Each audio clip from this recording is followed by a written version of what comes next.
Hey, salut la team Lactée et bienvenue dans cette nouvelle actualité. Alors aujourd'hui, encore une fois, je nous ai déniché des petits articles d'actualité et on va en discuter ensemble. Vu de cette photo, vous vous doutez bien du sujet qui va être abordé aujourd'hui, mais avant d'aborder ce sujet, je me dois de vous rappeler les indispensables.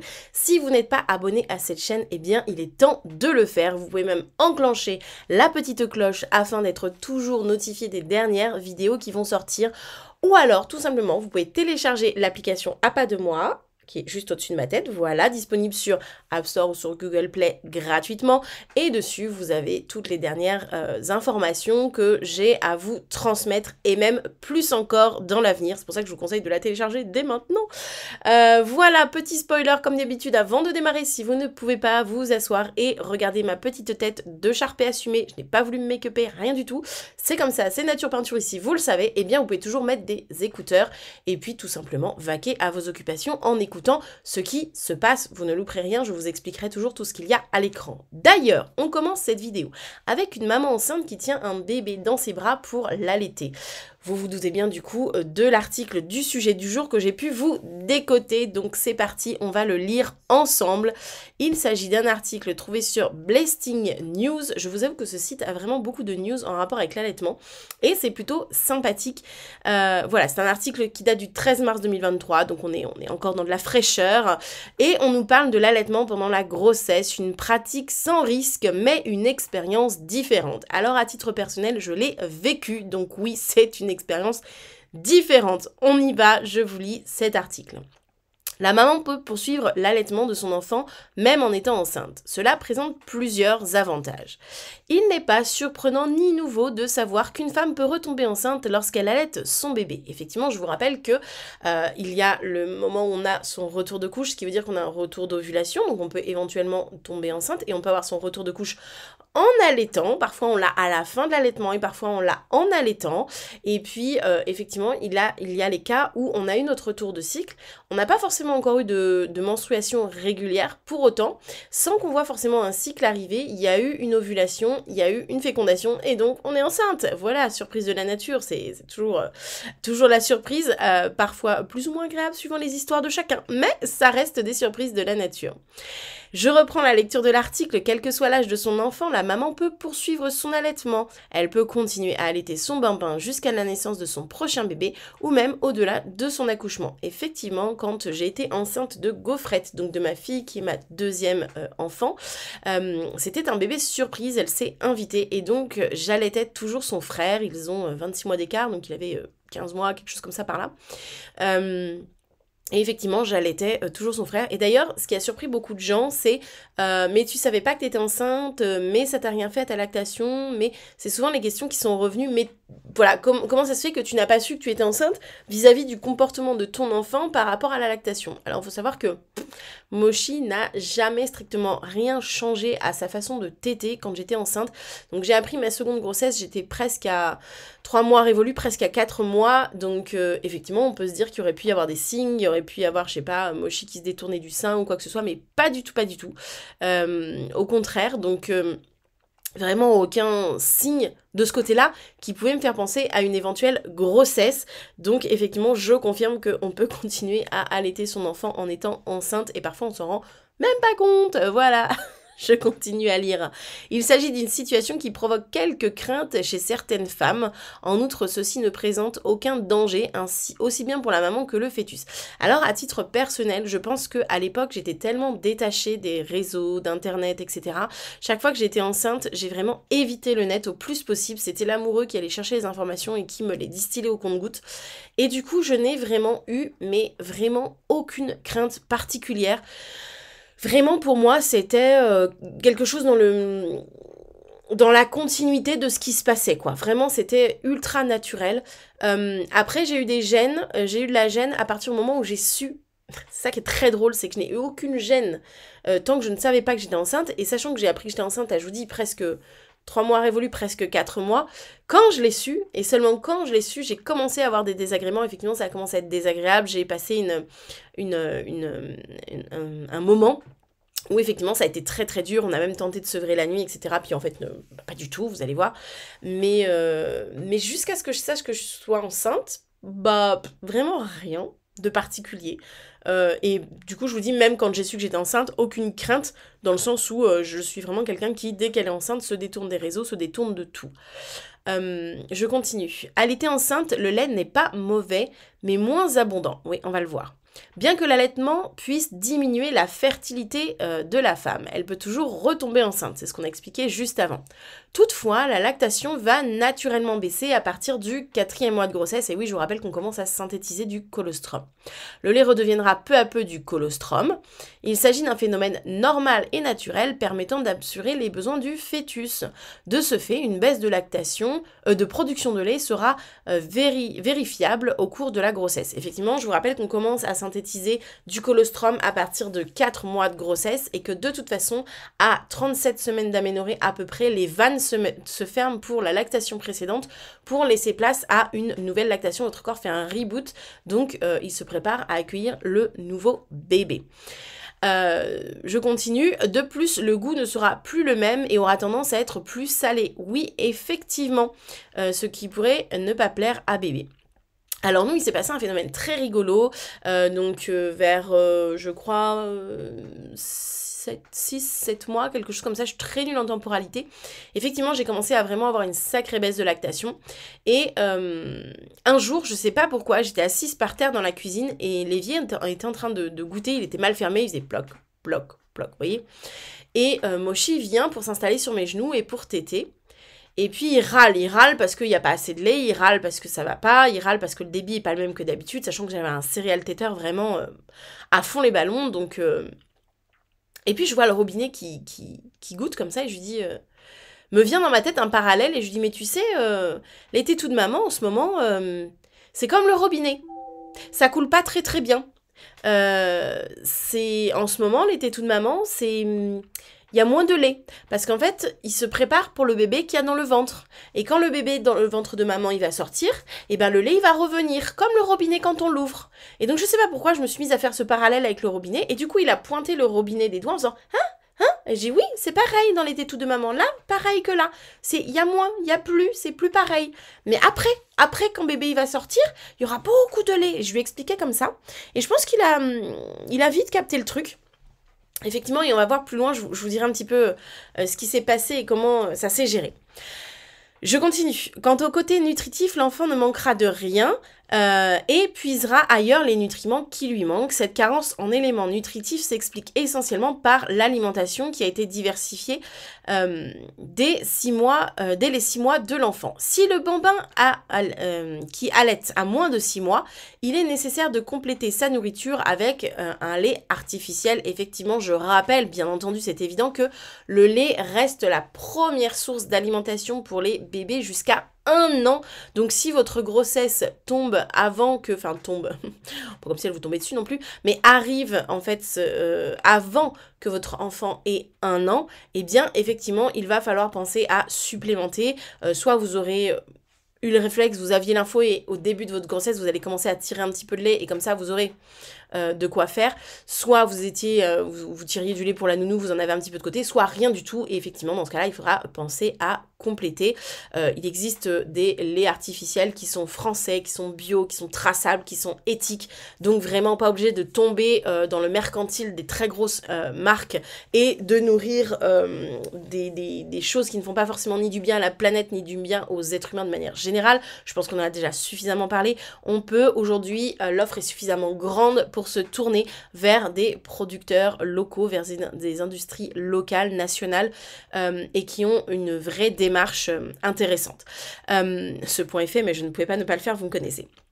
Donc effectivement, nous, ça s'est géré de la sorte, c'est-à-dire que Mochi avait quand même 15 mois, et à partir du moment où je lui ai expliqué cette histoire du robinet, vous vous souvenez, là, juste avant, eh bien, il a fait un truc très marrant. Nous, à l'époque, on avait des biberons à la maison, parce que quand j'étais enceinte de Mochi, semble-t-il, c'est l'amoureux qui me le rappelle à chaque fois, moi je ne m'en souviens pas du tout, il paraît qu'on était parti dans l'optique que l'amoureux donnerait des bibes à notre enfant pour qu'on partage les tâches. Alors, j'ai pas souvenir de ça. Visiblement, ça s'est effacé de ma mémoire parce que dès la première tétée, en fait, ça a été bouclé. Hein. Nous, notre histoire, ça a été allaitement exclusif. Toujours est-il que, grosse feignasse du rangement, je suis vraiment pas Marie Kondo. Hein. Marie Kondo ne se réincarnera jamais en moi. Je n'ai jamais jeté ces biberons et mon fils a toujours joué avec parce qu'en plus, c'était des biberons. On pouvait dévisser le fond, on pouvait dévisser le dessus. Enfin, c'est des trucs que j'avais récupérés de la famille. Bref. Vous savez, les trucs de périculture que vous passez entre cousins, cousines, là. Bon. Et puis, je les avais dans un tiroir. Mon fils s'en servait pour faire des transvasements dans le bain, machin, tout ça. Et donc, il est allé chercher un biberon. Figurez-vous, quand on a fait cette discussion, il s'est levé, il est allé chercher un biberon dans le tiroir où il y en avait. Il l'a pris, il m'a montré le frigo, il fait un. Alors, j'ai ouvert le frigo parce que je voyais pas ce qu'il voulait faire. Donc, j'ouvre le frigo et là, il attrape avec ses deux petites menottes comme ça la bouteille de lait qui me pose par terre à côté du biberon. Il me fait un. Alors, je comprends qu'il faut que je mette du lait dans le biberon. Donc, je mets du lait dans le biberon. Il me tend le bouchon, toujours. Alors, bon, je ferme. Et là, ça a été très, très drôle. Il s'est donc assis sur mes genoux avec son biberon dans les mains. Il a mis donc il a bu du lait, enfin il a pris du lait en bouche. Il ne l'a pas avalé, il ne l'a pas dégluti. Et il s'est collé au sein. Et il a attendu de téter pour avaler le lait. Voilà pour l'anecdote. Et du coup, la fin de la grossesse s'est vraiment passée comme ça. C'est-à-dire que c'est un enfant qui tétait encore énormément, qui avait encore énormément besoin de lait parce que la diversification, c'était pas son dada. Et du coup, il a tout simplement, de lui-même, trouvé une solution. Mais alors vraiment, je m'y attendais pas du tout. Et il faisait ça, c'est-à-dire qu'on remplissait le biberon, nature, hein, lait nature, pas rien dedans, hein, lait nature, ça pouvait être vache, soja, amande, il en avait mais rien à carrer. Il mettait du lait dedans et il prenait son lait dans sa bouche et il mettait le téton en bouche et comme ça, il avalait au moment où il pouvait téter le sein en bouche. C'était très rigolo. Il le faisait pas la nuit il faisait que téter, mais la journée c'était ça, donc c'était très très rigolo. Et il a trouvé tout seul sa solution, comme quoi les enfants, comme disait Jacques Martin, les enfants sont formidables. Je reprends la lecture. Ainsi, certaines cultures sont persuadées que le lait devient mauvais quand une femme enceinte allaite son bébé, comme les selles de ce dernier sont plus liquides. Eh ben oui, le colostrum, forcément, ce qu'on appelle le premier lait, le colostrum, le premier lait, est extrêmement diurétique. La raison est que le colostrum est diurétique, voilà, ainsi comme les seins de la maman redeviendront plus sensibles, elle doit choisir des soutiens-gorge de grossesse pour assurer un total confort. Alors là, j'ai envie de dire, c'est un petit peu...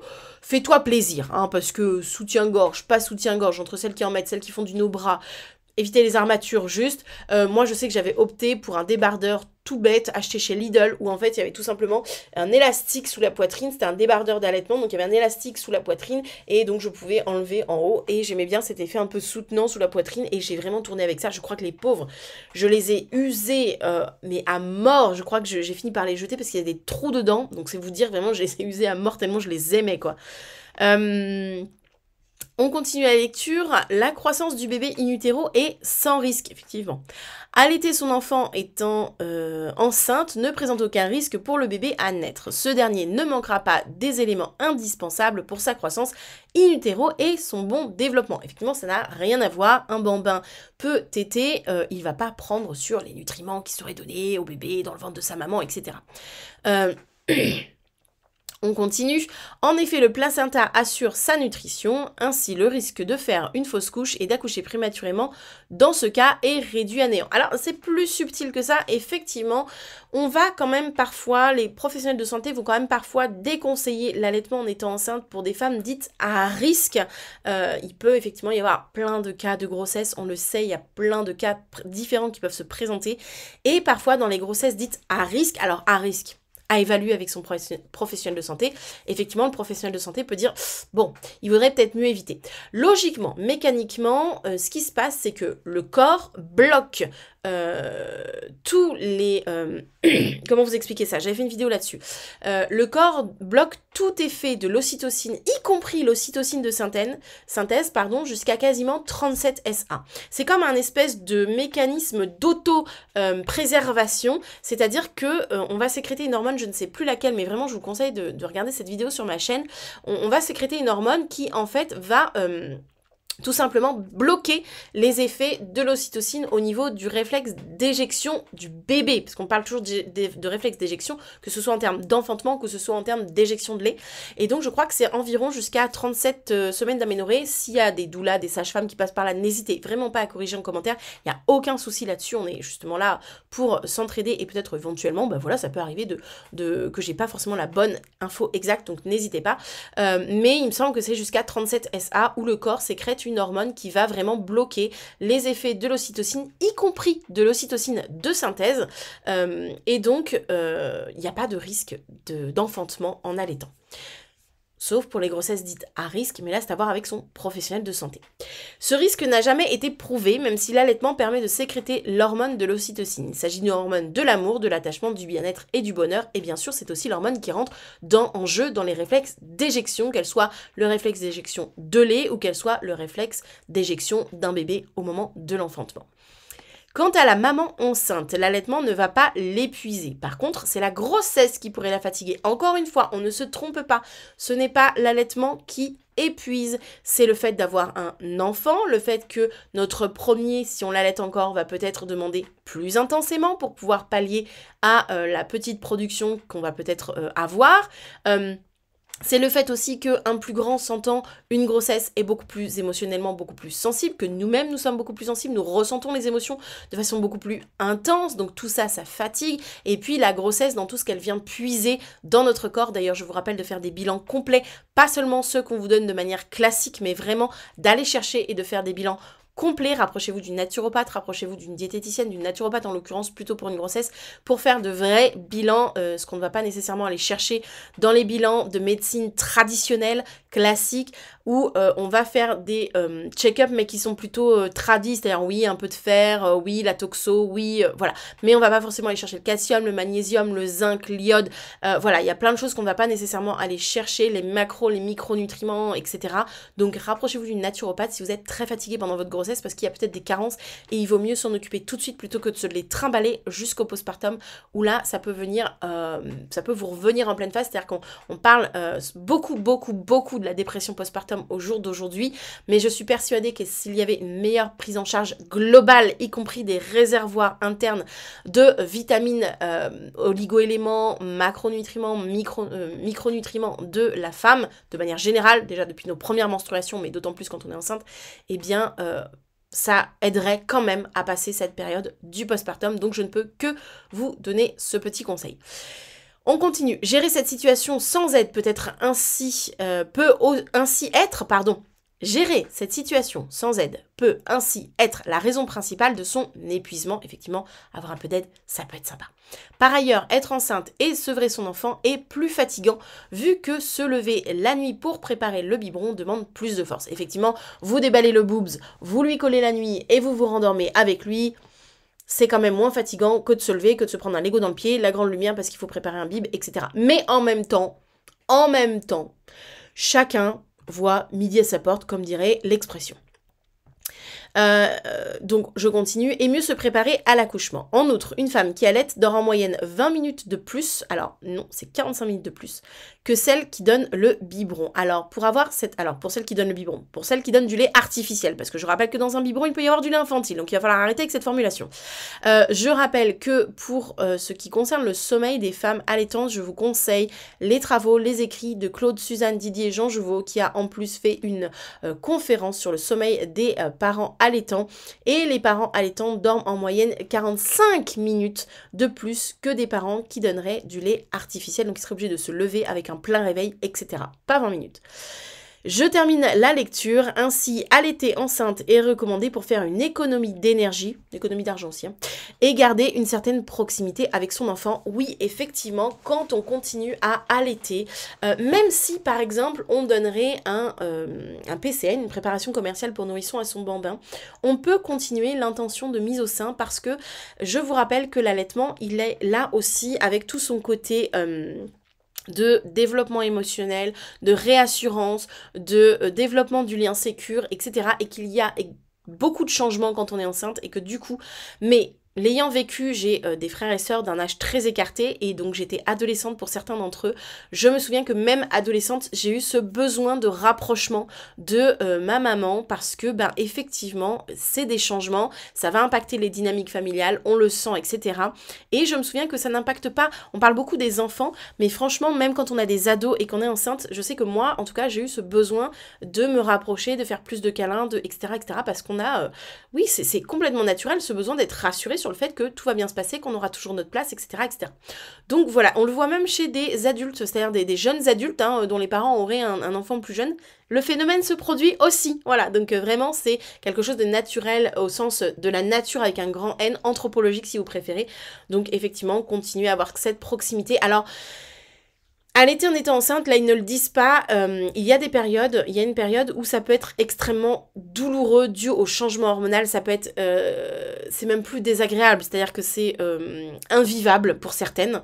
Pour certaines, ça va du petit à dérangement. À certaines, c'est juste invivable. Elles ont vraiment, littéralement, envie d'exploser leur enfant contre un mur. Vraiment, c'est ce ressenti. C'est pour ça que je mets ces mots-là, parce que beaucoup de mamans le mettent en off. Enfin, par MLP, le disent jamais vraiment en public. Et il peut y avoir vraiment cette envie de rejet complet du grand. Et sachez que c'est complètement normal puisque anthropologiquement dans la nature, quand une femelle a une nouvelle gestation, ça veut dire que les enfants précédents, la portée précédente est autonome en termes d'alimentation, n'a plus besoin de la femelle et donc elle va avoir tendance à les repousser. Regardez ce qui se passe par exemple chez les lionnes, c'est un exemple que je prends souvent, mais regardez ce qui se passe chez les lionnes, elles vont avoir tendance à repousser à coups de pattes, à coups de comme ça en râlant, pas vraiment elles vont feuler, je crois qu'on dit, et pas forcément, comment on dit quand un lion il crie, je sais plus, je ne sais plus. Bref, elle va pas forcément lui crier dessus, voilà, elle va pas forcément faire son cri, mais elle va feuler à coups de un peu comme nous, tu me fatigues, tu vois. Donc c'est vraiment un phénomène qui est totalement naturel. Il y a des mamans qui vont s'arrêter à ce moment-là. Il y a des mamans qui vont serrer les dents, qui vont pleurer. Moi ça a été mon cas, j'ai serré les dents, j'ai pleuré, je mordais dans un coussin, je mordais dans mon poing, mais c'était littéralement impossible de sevrer, c'est-à-dire qu'on a essayé, mais vraiment on avait la sensation de lui arracher un bras, quoi. Et pourtant, on a fait vraiment à le bercer, on était avec lui, on était proches, et papa, et relais. Voilà, tout ce que vous voulez, hein. Donnez-moi tout ce que vous voulez, on a dû à peu près tout essayer. C'était juste impensable et infaisable pour lui. Maintenant, je sais ce qu'est mon fils, comment il est, son caractère, ses spécificités, etc. Je sais quel être il est, et je comprends pourquoi à cette époque-là, ça a été impossible pour lui d'arrêter l'allaitement. Sachez qu'en tout et pour tout, ça a dû durer... 3 mois peut-être, cette torture, vraiment, je parle vraiment de torture et je le dis, cette torture, mais après c'est passé. C'est passé comme c'est venu. Donc voilà, il y a des mamans qui vont sevrer pendant cette période parce que vraiment c'est impossible et why not. Et puis il y en a qui vont serrer les dents, qui vont pleurer, qui vont serrer le poing et qui vont quand même le faire et puis ça va passer et puis voilà. Mochi a tété jusqu'à 1 heure avant mon enfantement parce que moi j'ai une césarienne programmée pour ma deuxième et donc il a tété jusqu'à 1 heure avant l'enfantement et il a retété très précisément à 3 heures après, parce que j'ai enfanté à 13h et qu'ils sont revenus avec le papa, je crois, vers 16h30, 17h, un truc comme ça, et il a retété immédiatement. Voilà, donc tout de suite après. Autant vous dire que par contre les tranchées, elles étaient bien, hein, voilà, parce qu'un bambin qui tète et qui sait faire, c'est pas comme un petit bébé qui débute. Hein. Mais ma foi, j'ai souffert un peu moins longtemps des tranchées. Je regarde même pas un mauvais souvenir pour vous dire. Je crois que j'en ai un peu, ça m'a piqué sur le moment, mais j'en garde pas non plus un souvenir... Bon, voilà. Sur le moment, je pense que ça a vraiment dû me... Voilà, parce que bon, ça se remet bien, du coup. Et en même temps, c'est très pratique parce que ça a enclenché, du coup, beaucoup plus rapidement la montée de lait pour sa sœur. Donc ça, c'était nickel. La pépette, elle a pas fait beaucoup d'efforts. Voilà, à peu près tout ce que j'avais à dire, moi, sur notre retour d'expérience pour ce sujet-là. Sachez que j'ai déjà fait des vidéos, sur la chaîne pour parler de l'allaitement pendant la grossesse. Donc n'hésitez pas à taper allaitement grossesse à pas de mois, vous allez en trouver plein. Dites-moi en commentaire si... vous avez été maman allaitante et vous avez été enceinte du coup en même temps que cet allaitement et comment vous avez fait? Est-ce que vous avez continué l'allaitement? Est-ce que vous avez arrêté? Pourquoi est-ce que vous avez arrêté? Vous voyez pas faire du co-allaitement ou alors c'était les douleurs ou alors... Voilà, n'hésitez pas à partager en commentaire comment vous vous y êtes pris, si vous avez fait un sevrage pendant cette période, vous avez vu, nous clairement ça a échoué, donc je ne peux pas vous donner mon retour d'expérience là-dessus, mais... Par contre, si vous avez réussi à sevrer votre enfant pendant la grossesse, n'hésitez pas à témoigner parce qu'effectivement, il y a très régulièrement des parents qui passent sur cette chaîne, qui lisent les commentaires et du coup, moi j'ai des retours en off, ils commentent pas forcément, mais moi j'ai des retours en off de j'ai lu ce commentaire sous ta vidéo, je me sens moins seule, etc. Donc surtout, n'hésitez pas à commenter, à faire votre retour d'expérience, histoire de partager avec la team lactée. Sur ce, bah écoutez, moi c'est tout pour cette actualité d'aujourd'hui. Je vous fais des gros bisous, je vous souhaite une belle voie lactée et puis je vous dis à demain pour une nouvelle actualité. Allez, ciao! Ah non, attendez. Attendez, je peux pas vous quitter comme ça. J'étais pas sur le bouton d'arrêt d'enregistrement. Bon allez, des bisous, à demain!